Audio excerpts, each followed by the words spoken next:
It Could Always Be Worse by Margot Zemock.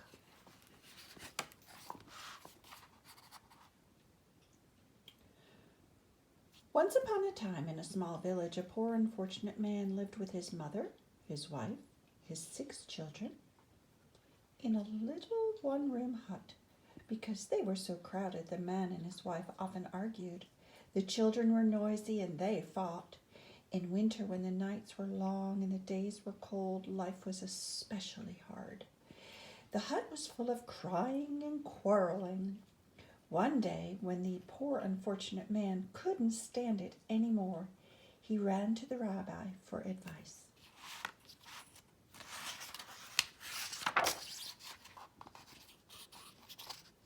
"Holy Rabbi," he cried, "things are in a bad way with me and getting worse.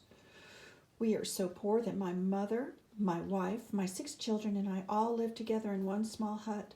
We are too crowded and there's so much noise. Help me, Rabbi. I'll do anything you say." The rabbi thought and pulled on his beard.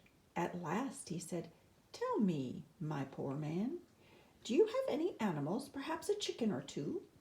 "Yes," said the man, "I do have a few chickens. Also a rooster and a goose." "Ah, fine," said the rabbi. "Now go home and take the chickens, the rooster, and the goose into your hut to live with you." "Yes, indeed, Rabbi," said the man, though he was a bit surprised.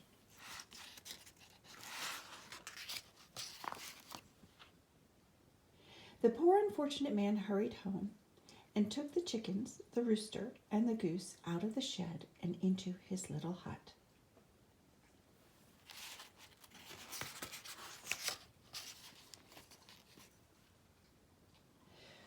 When some days or a week went by, life in the hut was worse than before.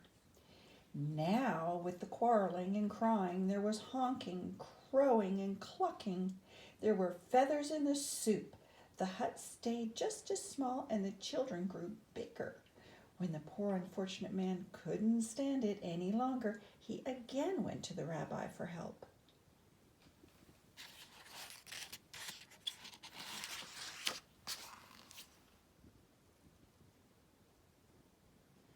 "Holy Rabbi," he cried, "see what a misfortune has fallen on me. Now, with the crying and quarreling, with the honking, clucking, and crowing, there are feathers in the soup, Rabbi. It can't be worse. Help me, please." The rabbi listened and thought. At last he said, "Tell me, do you happen to have a goat?"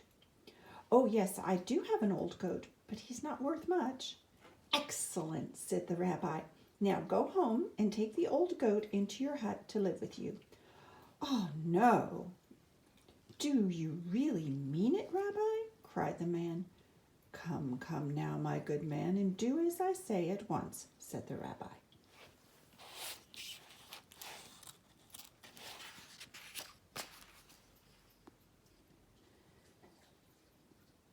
The poor unfortunate man tramped back home with his head hanging down and took the old goat into his hut.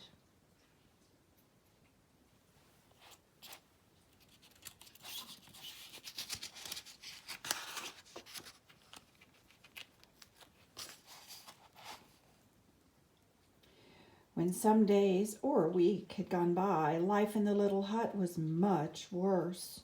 Now, with the crying, quarreling, clucking, honking, and crowing, the goat went wild, pushing and butting everywhere with his horns. The hut seemed smaller, the children grew bigger. When the poor unfortunate man couldn't stand it any longer, he again ran to the rabbi.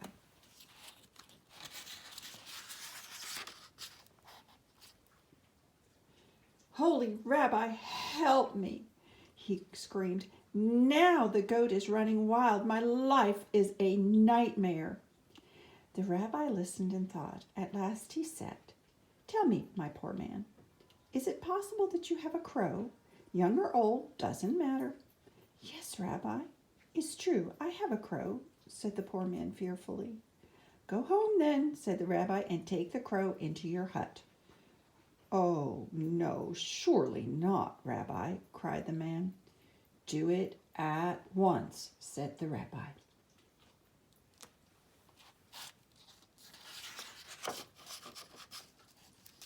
The poor unfortunate man trudged home with a heavy heart and took the crow into his hut. Is the rabbi crazy? He thought.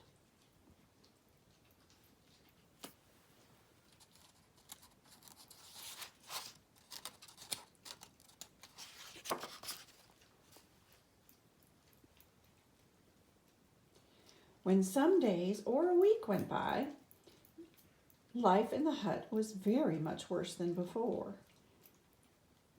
Everyone quarreled, even the chickens. The goat ran wild. The cow trampled everything. The poor old man could hardly believe his misfortune. At last, when he could stand it no longer, he ran to the rabbi for help.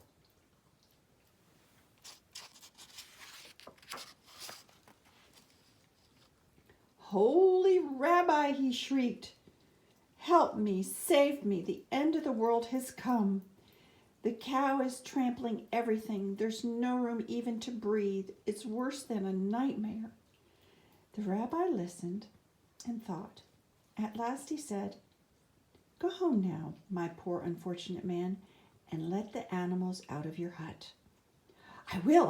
I'll do it right away, said the man.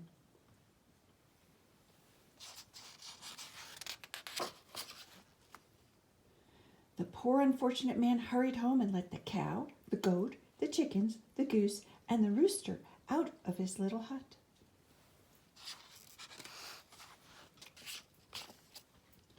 That night, the poor man and all his family slept peacefully. There was no crowing, no clucking, no honking. There was plenty of room to breathe. The very next day, the poor man ran back to the rabbi.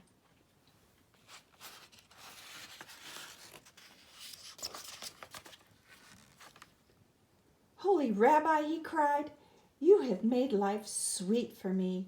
With just my family in the hut, it's so quiet, so roomy, so peaceful. What a pleasure. The end.